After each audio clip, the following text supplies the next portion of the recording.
उत्तर प्रदेश के करोड़ों बिजली उपभोक्ताओं पर इस वक्त बड़ा संकट मंडरा रहा है। यह संकट न सिर्फ उनकी जेब पर भारी पड़ेगा बल्कि आने वाले दिनों में महंगाई को और भी बढ़ा सकता है। हम बात कर रहे हैं बिजली की कीमतों में होने वाले संभावित 40 से 45% रिकॉर्ड बढ़ोतरी की, जिसके बाद प्रदेश में बिजली की 1 यूनिट की कीमत 13 रुपए तक पहुंच सकती है। ये खबर ऐसे समय में सामने आई है जब पूरा उत्तर प्रदेश भीषण गर्मी की चपेट में है। एयर कंडीशनर और कूलर 24 घंटे चल रहे हैं और ऐसे में बिजली की खपत अपने चरम पर है। इस माहौल में बिजली दरों में बढ़ोतरी का प्रस्ताव आना जले पर नमक छिड़कना जैसा है।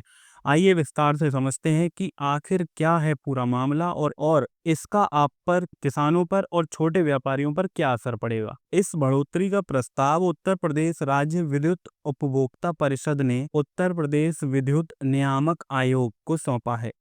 परिषद का दावा है कि Uttar Pradesh power corporation limited यानी यूपीपीसीएल और उसकी वितरण कंपनियों को वित्तीय वर्ष 2025-26 में लगभग 19,654 करोड़ रुपए का भारी राजस्व घाटा होने का अनुमान है। इस घाटे की भरपाई के लिए बिजली कंपनियों ने औसत रूप से लगभग 30% की बढ़ोतरी का प्रस्ताव दिया है, जो घरेलू उपभोक्ताओं के लिए 40 से 45% तक और कुछ अन्य श्रेणियों के लिए 15 से 25% तक हो सकता है। बिजली कंपनियों का तर्क है पिछले 5 सालों से बिजली दरों में कोई बड़ी वृद्धि नहीं हुई है, जबकि संचालन लागत, ईंधन की कीमतों और अन्य खर्च लगातार बढ़े हैं। वे यह भी बताते हैं कि बिल वसूली की दक्षता सिर्फ 88% है, यानी करोड़ों रुपए का बकाया ग्राहकों पर है। इसके अलावा तकनीकी खामियां, पुरानी इंफ्रास्ट्रक्चर और बिजली चोरी भी नुकसान की बड़ी वजह मानी जाती है। बिजली कंपनियां अब इस घाटे को और बर्दाश्त नहीं कर पा रही हैं, इसलिए उन्होंने उपभोक्ताओं पर बोझ डालने का प्रस्ताव रखा है। अब बात करेंगे कितनी बढ़ेगी आपकी बिजली, विस्तार में समझे स्लैब और बढ़ोतरी। आइए अब आंकड़ों पर गौर करते हैं कि यह बढ़ोतरी आपकी जेब पर कितना असर डालेगी। वर्तमान में उत्तर प्रदेश में बिजली की औसत दरें उपभोक्ता वर्ग और खपत के हिसाब से लगभग 6 से 8 रुपए प्रति यूनिट के बीच है। अगर हम बात करें शहरी घरेलू उपभोक्ता की, तो अभी 0 से लेकर 100 यूनिट के लिए दर लगभग 5 रुपए 50 पैसे प्रति यूनिट है, जिसे बढ़ाकर 6 रुपए 50 पैसे करने का प्रस्ताव है। 101 से लेकर 300 यूनिट के स्लैब को अभी 5 रुपए से 6 रुपए के बीच माना जाता है, जिसे बढ़ाकर 8 रुपए प्रति यूनिट करने का प्रस्ताव है। 300 यूनिट से ऊपर की खपत पर दर 6 रुपए 50 पैसे से बढ़कर 9 रुपए प्रति यूनिट हो सकती है। अगर आप बात करें ग्रामीण घरेलू उपभोक्ता की, 0 से लेकर 100 यूनिट के लिए दर लगभग 3 रुपए 35 पैसे प्रति यूनिट है, जिसे बढ़ाकर 4 रुपए 50 पैसे का प्रस्ताव पारित हुआ है। 101 से लेकर 300 यूनिट के लिए 3 रुपए 85 पैसे से 5 रुपए तक की दरें हैं, जिन्हें बढ़ाकर 7 रुपए प्रति यूनिट का प्रस्ताव है।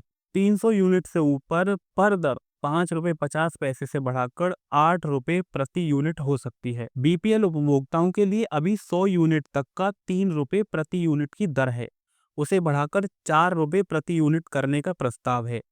यह सिर्फ यूनिट दरें हैं। प्रस्ताव में फिक्स चार्जेस और इलेक्ट्रिसिटी ड्यूटी में भी भारी बढ़ोतरी की बात की गई है।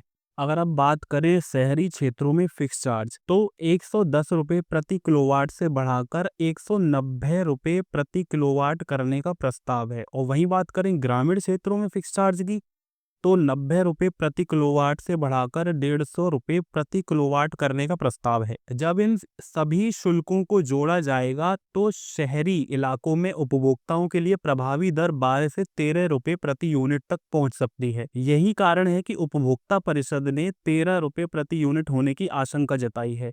अब स्लैब में क्या बदलाव हैं? पहले जहां घरेलू उपभोक्ता के लिए 4 स्लैब थे, अब उन्हें घटाकर 3 कर दिया गया है। इससे उपभोक्ताओं को ज्यादा नुकसान होगा जो 150 से 300 यूनिट के बीच खपत करते हैं, क्योंकि उनकी यूनिट दरों में 35% से अधिक की वृद्धि की संभावना है। अब बात करेंगे इस पर आम आदमी, किसान और छोटे व्यापारियों पर क्या असर पड़ेगा। इस प्रस्तावित बढ़ोतरी का सीधा और सबसे बड़ा बोझ उत्तर प्रदेश के आम आदमी पर पड़ेगा। गर्मी के मौसम में एसी और कूलर का इस्तेमाल अनिवार्य हो जाता है और ऐसे में बढ़ा हुआ बिजली का बिल उनके मासिक बजट को बुरी तरह से बिगाड़ देगा। कई परिवार जो पहले से महंगाई की मार झेल रहे हैं, उनके लिए यह अतिरिक्त बोझ असहनीय होगा। और इसका किसानों पर क्या असर पड़ेगा? हमारे अन्नदाताओं के लिए जो खेती के लिए बिजली पर निर्भर हैं, यह एक बड़ी चुनौती होगी। धान की बुनाई और सिंचाई के लिए बिजली की आवश्यकता पीक पर होती है। बढ़ी हुई बिजली दरें सीधे तौर पर उनकी उत्पादन लागत को बढ़ा देंगी, जिससे उनकी मेहनत का फल कम हो जाएगा। इससे ग्रामीण अर्थव्यवस्था भी प्रभावित होगी और खाद्य उत्पादों की कीमतों में भी वृद्धि हो सकती है। अब इसका छोटे व्यापारियों पर क्या असर पड़ेगा? प्रदेश के छोटे व्यापारी और लघु उद्योग भी इस बढ़ोतरी से अछूते नहीं रहेंगे। वे अपने संचालन के लिए बिजली पर बहुत निर्भर करते हैं। बिजली बिल में इजाफा उनके ऑपरेटिंग एक्सपेंसेस को बढ़ाएगा। ऐसे में उनके पास दो ही रास्ते होंगे, या तो अपने उत्पादों और सेवाओं की कीमतें बढ़ाएं जिससे ग्राहक प्रभावित होंगे, या फिर उनके मुनाफे में कटौती करें जिससे उनका व्यवसाय प्रभावित होगा। यह अंततः रोजगार और आर्थिक वृद्धि पर भी नकारात्मक प्रभाव डाल सकता है। अब सबकी निगाहें उत्तर प्रदेश विद्युत नियामक आयोग पर टिकी हैं। आयोग इस प्रस्ताव पर गहन अध्ययन करेगा और जल्द ही सार्वजनिक सुनवाई आयोजित करेगा। इस सुनवाई में उपभोक्ताओं को उपभोक्ता संगठनों, औद्योगिक संघों, किसानों के प्रतिनिधियों और अन्य हितधारकों को अपनी आपत्तियां और सुझाव रखने का मौका मिलेगा। आयोग इन सभी पहलुओं पर विचार करने के बाद ही बिजली की नई दरों पर कोई अंतिम फैसला लेगा। राज्य सरकार पर भी इस मुद्दे को लेकर भारी दबाव है। यह देखना अहम होगा कि सरकार जनता के हितों को ध्यान में रखते हुए इस प्रस्तावित बढ़ोतरी में कोई हस्तक्षेप करती है या नहीं, या फिर बिजली कंपनियों के वित्तीय दबाव को प्राथमिकता दी जाएगी। इस फैसले का उत्तर प्रदेश की अर्थव्यवस्था, सामाजिक संतुलन और करोड़ों लोगों के जीवन पर दूरगामी प्रभाव पड़ेगा। आपका इस पूरे मामले पर क्या सोचना है? क्या आपको लगता है कि बिजली की कीमतों में इतनी बड़ी बढ़ोतरी उचित है, या बिजली कंपनियों को पहले अपने कार्यप्रणाली में सुधार करना चाहिए? हमें अपनी राय कमेंट्स में ज़रूर बताएं और इस वीडियो को ज़्यादा से ज़्यादा शेयर करें, चैनल को सब्सक्राइब करें और वीडियो को लाइक करें। धन्यवाद।